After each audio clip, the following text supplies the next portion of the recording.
Hey folks, and welcome to CarStarz 10 Wild Facts about Grandpa's 72 Cadillac DeVille and the 1988 movie License to Drive. Fact number 1. As per the film's director Greg Beeman, 9 different 1972 Cadillac DeVilles were used throughout the film.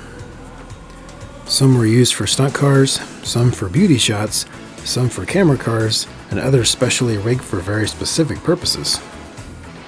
And for you Caddy enthusiasts out there, it should be noted that the few DeVilles that were damaged in the making of the film were already wrecked prior to purchasing for use in the movie. And that the one Cadillac that was destroyed in the film was one that was already structurally damaged beyond repair before they even bought it as well. Fact number 2. These big 72 Caddy sedans were powered by hefty 472 engines generating around 220 horsepower to a 3-speed TH400 automatic transmission. Beginning in 1971, the compression ratios were dropped to accommodate unleaded gasoline becoming the standard fuel, so that cut down on the power quite a bit from the previous generation DeVille, unfortunately. However, these still large and torquey engines still seem to do the job of lugging these nearly 3-ton sedans around quite well. Fact number 3.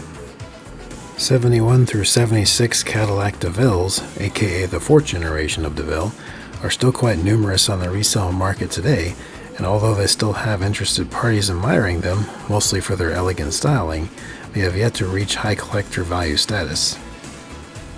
As one might imagine, gas-guzzling land yachts of this era are not exactly a sought-after item these days. Even good condition, low-mileage examples rarely breach the $15,000 mark today.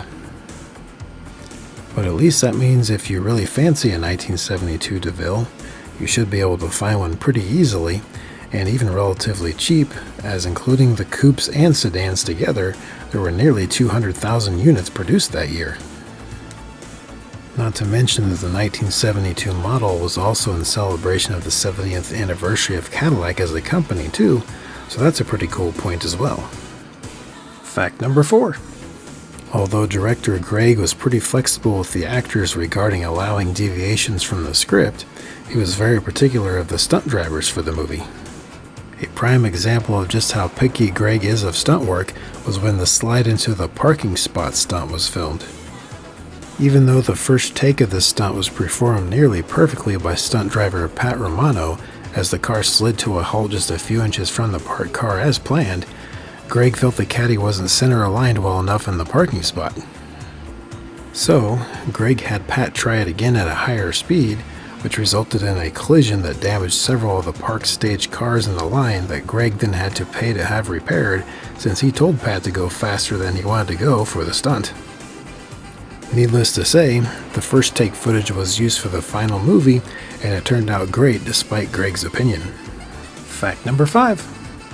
Interestingly enough, and this is something I had no idea of until I watched the special edition commentary version of the film, there was actually a specially rigged reverse drive Caddy per se that was built and used for the more risky parts of the finale reverse driving scene. Honestly, I didn't even believe this at first until I went on the hunt for evidence by watching that whole scene in slow motion on my Blu-ray version, and then I noticed that in some parts of the sequence, there is indeed a hidden rear-facing stunt driver whose face is cleverly disguised by a wig to make it just appear like the mom character was still present in the seat when she wasn't. This particular Caddy was set up with modifications to allow the car to be driven by a rear-facing position stunt driver hidden within the rear seat. They pulled this scene off so well that you'd certainly never notice anything out of the ordinary just by watching the film normally. It does make sense that they went this route though, considering parts of the scene dealt with many close-range pedestrians requiring more precise control of the car than just normal reverse driving allowed for in order to keep everyone safe. Fact number 6. Funny enough, although neither Corey Feldman or Corey Haim had their driver's license in real life yet when they were casted for this movie, Haim was already an excellent driver, and he did the majority of the non-stunt driving of the big old Caddy, as well as all the student driving scenes in the movie, including that super tight parallel parking bit. Both Coreys did in fact obtain their actual driver's licenses successfully during the time they were working on this movie, however. Fact number 7. The original and quite different ending of the movie actually had scenes with 2 of the identical 72 Caddies on screen at once. In that original ending, there was this scene here where they spotted another same color 72 DeVille at a car rental lot on top of a display platform that they tried to swap cars with, which didn't go so well to say the least. Although this whole sequence was removed from the final film, you can still spot the other Caddy in the rental car lot that was used for the original ending. As we can just barely see in the background in this scene here when the guys are loading poor Mercedes into the trunk. Fact number 8. The real customized Grandpa California license plates have been worn on 5 different vehicles since they were used fictionally and made famous in the movie. First, they were on a 1991 Cadillac Fleetwood in 1999, then a 1986 Chrysler LeBaron in 2000, then a 1998 Toyota Tacoma in 2008, then a 2002 Mercedes-Benz CLK 320 in 2010. And now, the oh-so-familiar Grandpa plates are currently still running around California on a 2016 Toyota Prius. Fact number 9. A few of the screen-used 72 Cadillac DeVille sedans reportedly survived filming relatively unscathed and were presumably resold to the public after filming production concluded. There doesn't appear to be any publicly known past auctions or other listings of any of them anywhere on the web at present. But I doubt even if someone did own one of them, that there would be any way for them to tell if it were a screen-used car or not, but there could still be some around today. If anyone has further info on where the surviving cars ended up, or if you happen to knowingly own one of them yourself, and or have any other identifying details on them, please let us know in the comments below. Fact number 10.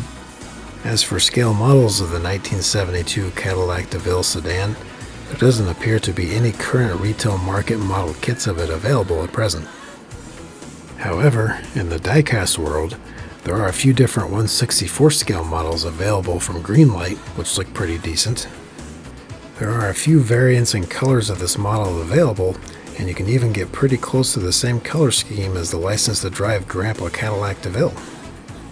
I will put links in the description below to where you can get these 1/64 scale Greenlight models, and they typically run from around $10 to $15. And for those who haven't seen it yet, I have recently created my own diecast car channel named Show and Tell Diecast that I display and detail my diecast models that I now add videos to weekly also. I will include the link to the new channel in the video description below as well for those interested. Well, there you have it, folks. Thanks for watching, and make sure to hit that subscribe button if you like what you saw here. You guys are all great. See you next time.